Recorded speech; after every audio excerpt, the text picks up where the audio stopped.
Stock magic Telugu శ్రోతలకు స్వాగతం. ఈ రోజు మార్కెట్లు నిఫ్టీ ఎటువంటి మార్పు లేకుండా 22,302లోనే క్లోజ్ అయింది. Bank Nifty HDFC ICICI bank drag చేయడం వల్ల కాస్త నెగిటివ్ గా రియాక్ట్ అయింది. బ్యాంక్ నిఫ్టీ 264 పాయింట్లు తగ్గి 48,021లో క్లోజ్ అయింది. బ్యాంక్ నిఫ్టీ ఈ రోజు మార్కెట్ లో నిఫ్టీ 50లో 25 స్టాక్స్ పాజిటివ్ గా క్లోజ్ అయితే నెగిటివ్ గా ఒక 24 స్టాక్స్ ఎటువంటి మార్పు లేకుండా ఒక స్టాక్ క్లోజ్ అవుట్ అయింది. ఇక నిఫ్టీ 50లో టాప్ గెయినర్స్ గా BPCL, Hero MotoCorp, Tata Motors, Hindalco, coal India ఉండగా టాప్ లూజర్స్ గా doctor Reddy labs, Asian paints, Grasim industries, UltraTech cement, HDFC bank ఉన్నాయి. ఈ రోజు future and options derivatives market లో లాంగ్ బిల్డప్ జరిగిన కంపెనీలు చూసినట్లయితే లాంగ్ పొజిషన్ లో అంటే టెంపరీగా ఈ స్టాక్స్ పాజిటివ్ గా ట్రేడ్ అయ్యే అవకాశం ఉంది అని ట్రేడింగ్ చేస్తున్న కంపెనీలు Bharat Forge, Chambal Fertilizers, TVS Motors, Max Financial Services, ABB ఈ కంపెనీలు లాంగ్ పొజిషన్ జరుగుతున్నాయి. మరోపక్క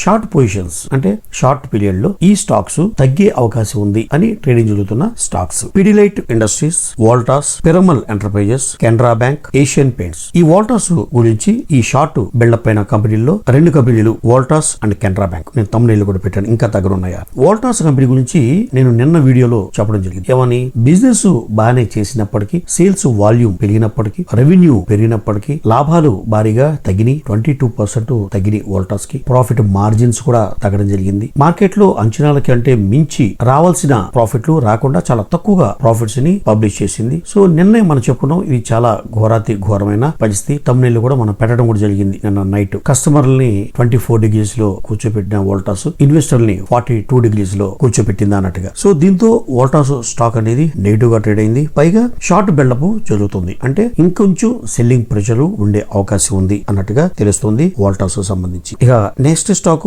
కెనరా బ్యాంక్ విషయానికి వస్తే Q4 రిజల్ట్స్ లో నెట్ ప్రాఫిట్ 18% పెరిగింది. నెట్ ఇంట్రెస్ట్ ఇన్కమ్ 11% పెరిగింది. గ్రాస్ ఎన్పి అంటే నాన్ పర్ఫార్మింగ్ అసెట్స్ ఇవి కూడా కాస్త కోస్తో గతంలో కంటే తగ్గితే మంచిది. అది ఒక పాజిటివ్ అంశం బ్యాంకులకి. ఎన్పిఏ అంటే చాలా సార్లు చెప్పాను నేను, నాన్ పర్ఫార్మింగ్ అసెట్స్ అంటే మొండి బకాయిలు, రావేమో అనుకున్న బకాయిలు తగ్గితే బ్యాంకులకి మంచిది. దీనికి కూడా తగ్గింది. సో అన్ని బాగున్నా కూడా స్టాక్ ఈ రోజు హై నుంచి ఒక 7% డ్రాప్ అయింది కెనరా. అయితే ముఖ్యంగా మనం దీంట్లో గమనించాల్సింది కెనరా బ్యాంక్ లో చార్ట్ పరంగా ఒక సెల్లింగ్ ప్రెషర్ ని ఎదుర్కొంటుంది. సపోర్ట్స్ ని మిస్ అయ్యి ట్రేడ్ అవుతుంది కెనరా బ్యాంక్. టెక్నికల్ అనాలిసిస్ ప్రకారం మరి కాస్త సెల్లింగ్ ప్రెషర్ పెరిగి కాస్త తగ్గే ఛాన్సే ఎక్కువ ఉన్నట్టుగా తెలుస్తుంది కెనరా బ్యాంక్ సంబంధించి. బయట ఫ్యూచర్ అండ్ ఆప్షన్స్ లో కూడా షార్ట్ పొజిషన్స్ లో నమోదైంది కెనరా బ్యాంక్. ఇక కెనరా బ్యాంక్ విషయానికి వస్తే డివిడెండ్ ప్రతి ఈక్విటీ షేర్ కి ₹16.10 డివిడెండ్ గా డిక్లేర్ చేసింది కంపెనీ. ఇక ఈ రోజు ఆయిల్ మార్కెటింగ్ కంపెనీలు అయితే మాత్రం పాజిటివ్ గా ట్రేడ్ అయినాయి. అన్ని కంపెనీలు ఆల్మోస్ట్ 3 to 4% పాజిటివ్ గా ట్రేడ్ అయినాయి. గోద్రేజ్ అగ్రోవేట్ ఈ కంపెనీ పశువుల దాణ, milk products and milk jealousy brand తో ఉన్న మిల్క్, ఇది ఒకప్పుడు క్రీమ్ లైన్ డైరీ ప్రొడక్ట్స్ అని మనకు తెలుసు. జెల్సీ ఎప్పుడైనా పాల ప్యాకెట్ మీద మీరు చూస్తే అబ్జర్వ్ చేయొచ్చు, అది Godrej Agrovet product jealousy milk. So Q4 లో ఒక మంచి పాజిటివ్ రిజల్ట్స్ ని పోస్ట్ చేసింది. రెవెన్యూ 1.9% అంటే ఒక 2% పెరిగినప్పటికీ నెట్ ప్రాఫిట్ 3 రెట్లు పెరిగిందండి గోద్రేజ్ అగ్రోవేట్. అంతేకాకుండా ₹10 డివిడెండ్ కూడా ప్రకటించింది. గత సంవత్సరం Q4 లో 23.5 crores లాభాన్ని ప్రకటించిన గోద్రేజ్ అగ్రోవేట్ ఇప్పుడు ఏకంగా 65.5 crores లాభాన్ని ప్రకటించింది. అంటే దాదాపు 3 రెట్లు పెరిగింది నికర లాభం గోద్రేజ్ అగ్రోవేట్ కి. అంతేకాకుండా ఇన్వెస్టర్లకి ప్రతి ఈక్విటీ షేర్ కి ₹10 డివిడెండ్ గా ప్రకటించింది కంపెనీ.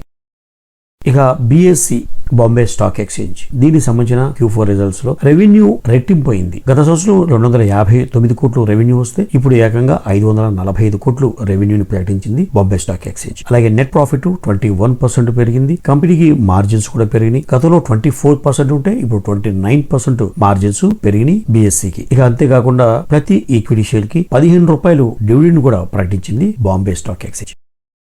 కల్పతరు ప్రాజెక్ట్స్ ఈ కంపెనీకి Q4 లో రెవెన్యూ 22% పెరిగింది. నెట్ ప్రాఫిట్ 21% పెరిగింది. ఈ కంపెనీకి రెవెన్యూ ఈ మధ్య కాలంలో చాలా అనూహ్యంగా పెరిగినట్టుగా ప్రాజెక్ట్స్ అన్నింటినీ కూడా ఒక ప్రాపర్ గా ప్లానింగ్ ప్రకారం ఎగ్జిక్యూషన్ చేయడం వల్ల ఇది సాధ్యమైందని మేనేజ్మెంట్ అప్డేట్ చేస్తూ ఉంది. ప్రతి ఈక్విటీ షేర్ కి ₹8 డివిడెండ్ ని ప్రకటించింది కల్పతరు ప్రాజెక్ట్స్. టాటా పవర్. ఈ టాటా పవర్ సంబంధించి Q4 రిజల్ట్స్ రెవెన్యూ 27% పెరిగింది, నెట్ ప్రాఫిట్ 15% పెరిగింది. ఇది కూడా ఒక మంచి పాజిటివ్ రిజల్ట్స్ నే పోస్ట్ చేసిందని చెప్పాలి. ₹2 ప్రతి ఈక్విటీ షేర్ కి డివిడెండ్ ని ప్రకటించింది టాటా పవర్. ఇక కంపెనీ సంబంధించి మరో న్యూస్ ఏంటంటే తిరునెల్వేలి అక్కడ 4.3 గీగావాట్స్ సెల్ అండ్ మాడ్యూల్ తయారీ మ్యానుఫ్యాక్చరింగ్ ఫెసిలిటీని ప్రారంభించినట్టుగా కంపెనీ అప్డేట్ చేస్తుంది. ఇక Q4 లో 130 మెగావాట్స్ మాడ్యూల్స్ ని తయారు చేసినట్టుగా కంపెనీ అప్డేట్ చేస్తుంది. ఇక కంపెనీకి ఆర్డర్ బుక్ 13,400 కోట్ల ఆర్డర్ బుక్ సిద్ధంగా ఉన్నట్టుగా కంపెనీ అప్డేట్ చేస్తుంది టాటా పవర్. NBCC ఇది కన్స్ట్రక్షన్ కంపెనీ. ప్రభుత్వ యాజమాన్యంలో ఉన్న ఈ NBCC 400 కోట్ల విలువ గల ప్రాజెక్టు ని సంపాదించినట్టుగా అప్డేట్ చేసింది. ఇది హౌసింగ్ ప్రాజెక్టు. ఛత్తీస్గఢ్ లో బెలాయి దగ్గర ఆమ్రపాలి ఒక ప్రాజెక్టు, అలాగే కేరళలో ఆమ్రపాలి కాస్మోస్, ఈ 2 ప్రాజెక్ట్స్ ని డెవలప్ చేసేందుకు ఈ 400 కోట్లు ప్రాజెక్టు ఆర్డర్ వచ్చినట్టుగా NBCC అప్డేట్ చేస్తుంది.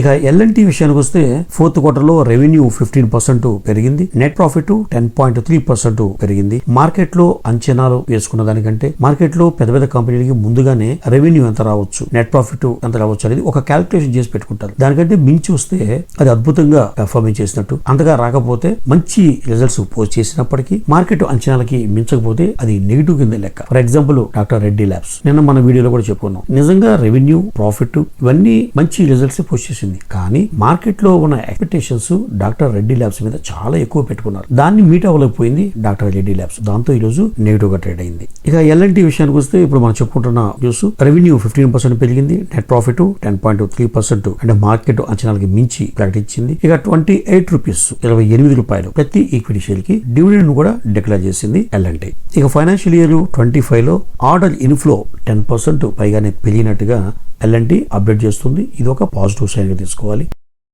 రైల్ వికాస్ నిగమ్ లిమిటెడ్ ఈ కంపెనీకి సౌత్ ఈస్టర్న్ రైల్వే నుంచి 167.3 కోట్ల విలువ గల ఆర్డర్ ని సంపాదించినట్టుగా కంపెనీ అప్డేట్ చేస్తుంది. Rail Vikas Nigam limited. ఇక లాస్ట్ గా సోలా వైన్ యార్డ్స్ ఈ కంపెనీ లెక్కర్ కంపెనీ, వైన్ తయారు చేసే కంపెనీ. ఎన్నో అవార్డుల్ని ఈ వైన్ సంబంధించి కాంపిటీషన్ లో అవార్డు సంపాదించుకున్న company Sula vineyards. Fourth quarter లో రెవెన్యూ 8% పెరిగింది, నెట్ ప్రాఫిట్ 4.2% తగ్గినట్టుగా ప్రకటించింది సోలా వైన్ యార్డ్. ఇవ్వండి ఈ రోజు ప్రస్తుతం ఉన్న న్యూస్ అప్డేట్స్. మరో ఇంట్రెస్టింగ్ వీడియోతో మళ్ళీ కలుద్దాం. అంతవరకు సెలవు.